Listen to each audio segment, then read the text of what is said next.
আমার বন্ধুগণ অনেক গুণে গুণান্বিত হওয়ার পর তারা বড় বড় বুজুর্গ হয়ে গেল। একটা গুণ বন্ধুগণ বাকি নাই, হাজার হাজার গুণে গুণান্বিত হইয়া তেনারা বড় বড় বুজুর্গ হইয়া গেল। আমার বন্ধুগণ এই যে অনেক গুণে গুণান্বিত যারা আল্লাহর খাস বান্দা হলো তারা, আমার বন্ধু এই অনেক গুণে গুণান্বিতর ভিতরে আমার বন্ধু তার মধ্যে বড় বড় গুণ হলো চারটা। জোরে বলেন সুবহানাল্লাহ। অনেক গুণ তো লাগবেই বটে, তার মধ্যে বড় গুণ হলো চারটা। তাহলে আপনি বলেন বন্ধু, বিনা হিসাবে বিনা আযাবে জান্নাতে যাইতে চাইলে কয়টা গুণের দরকার? বড় বড় বুজুর্গ হইতে চাইলে অনেক গুণ তো লাগবেই 100%, কিন্তু এই অনেক গুণের ভিতরে বড় বড় গুণ বন্ধুগণ কয়টা? চারটা। আরো জোরে বলেন কয়টা? চারটা। ও বন্ধুগণ আমার, এই চার গুণের ভিতরে বুজুর্গদের জীবনী পড়িয়া দেখলাম বন্ধুগণ, তার মধ্যে 1 নাম্বার গুণ হলো 5 ওয়াক্ত নামাজ আদায় করা। জোরে বলেন সুবহানাল্লাহ। কয় ওয়াক্ত নামাজ? আরো জোরে বলেন কয় ওয়াক্ত? বছরে না সপ্তাহে? ডেইলি না? মনে আছে দেখি? এক সবাই যা কইছি ভাই বছরে না সপ্তাহে? ওই প্রত্যেক সপ্তাহে। আমার বন্ধুগণ 1 নাম্বার গুণ কি? আরো জোরে বলেন। আল্লাহর নবী বলছেন, আল্লাহর নবীকে প্রশ্ন করা হলো, আইয়ুল আমালি আহাব্বু ইলাল্লাহ, নবী গো আল্লাহর কাছে সব থেকে বেশি মহব্বতের আমল কোনটা? আল্লাহর নবী বললেন, আসসালাতু আলা ওয়াক্তিহা, সময় মতো নামাজ আদায় করা। জোরে বলুন সুবহানাল্লাহ। আমার বন্ধুগণ আল্লাহর নবী জানাইয়া দিল, 5 ওয়াক্ত নামাজ যদি তুমি আদায় করো, আল্লাহ তাআলা তোমার নামায়ে আমলের মধ্যে 50 ওয়াক্ত নামাজের সওয়াব দিয়ে দিব। আমার বন্ধুগণ 5 ওয়াক্ত নামাজ পড়লে আল্লাহ 5টা পুরস্কার দিয়ে দিব। 1 নাম্বার পুরস্কার, আল্লাহ তাআলা রিজিকের জিম্মাদারি আল্লাহ নিজেই গ্রহণ করিয়া নিব। 2 নাম্বার পুরস্কার, আমলনামা ডান হাতের মধ্যে দিয়ে দিব।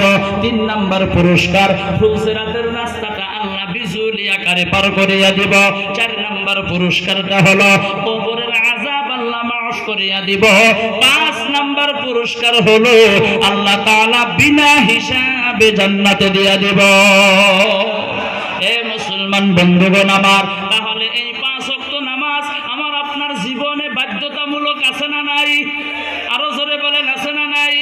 আল্লাহর প্রধান হুকুম 5 ওয়াক্ত নামাজ আমি আপনি পড়া জরুরি, কিন্তু মুসলমান নামাজ পড়তে চায়, যদিও পড়ে সাপ্তাহিকভাবে পড়ে, খালি শুক্রবার আর শুক্রবার। এক ব্যক্তি নামাজ পড়ে দোয়া করে, আল্লাহ যাওয়া শুক্রবারে নামাজ পড়ছিলাম আর এই শুক্রবারে পড়লাম, মাঝের 1 সপ্তাহ তুমি পুরা কইরা দাও। আল্লাহর খায়া কাম বলছে যে তোমাকে মাঝের সপ্তাহ পুরা কইরা দিব, দোয়া করে।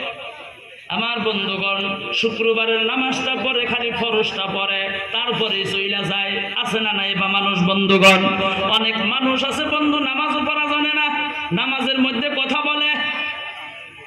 এক ব্যক্তিকে দেখি, নিকটে দাঁড়াইছি, ধুবুরি ডিস্ট্রিক্টে, রং প্যান্ট শার্ট পরা, ক্রিং ক্রিং মোবাইল বাজে। ইতিমধ্যে যুবক একটা মোবাইল পকেট থেকে বাহির করিয়া রিসিভ করিয়া বলে, হ্যালো নামাজে আছি, পরে ফোন কইর। নামাজের মধ্যে কথা কয়। বগলে যারা আসছিল খল্লত করে আইসা দিছে। আমি বহুত চেষ্টা করলাম আসবো না, কারণ মাথায় পাগড়ি আসছিল, জুব্বা শরীরে।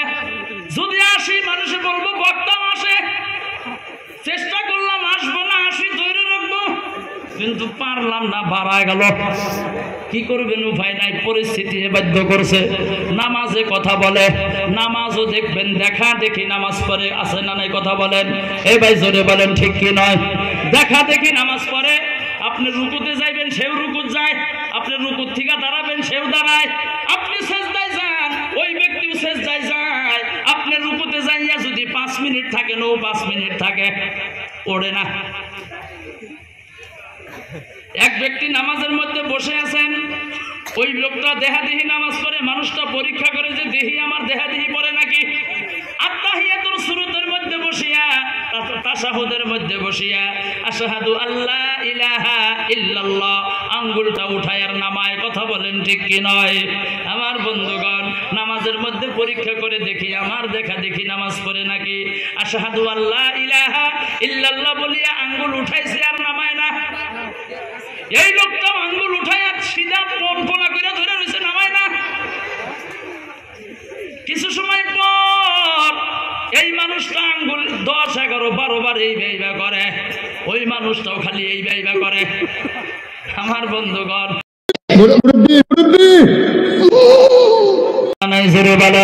আমার বন্ধুগণ, নামাজ তো জানেই না, অজুটাও বন্ধুগণ জানে না।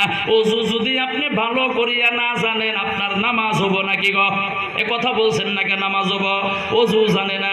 আমার বন্ধু মুসলমান ভাইয়েরা, আমাদের এখানে কয়েকজন যুবককে লইয়া মসজিদে গেলাম, পেশাব পায়খানা করিয়া বাহির হলো, অজু করার জন্য বন্ধুগণ কলের পারে গেল, অজু করতেছেন, প্রথমে পাও ধয়। আমি বলছি যুবক ভাই কি করো? কই হুজুর অজু করি। পাও ধও কেন? কই হুজুর তলে ঠিকা উপরে উঠি। চিন্তা করছেন? তলে ঠিকা উপরে ওঠে, অজু জানে না। অনেক মানুষ অজু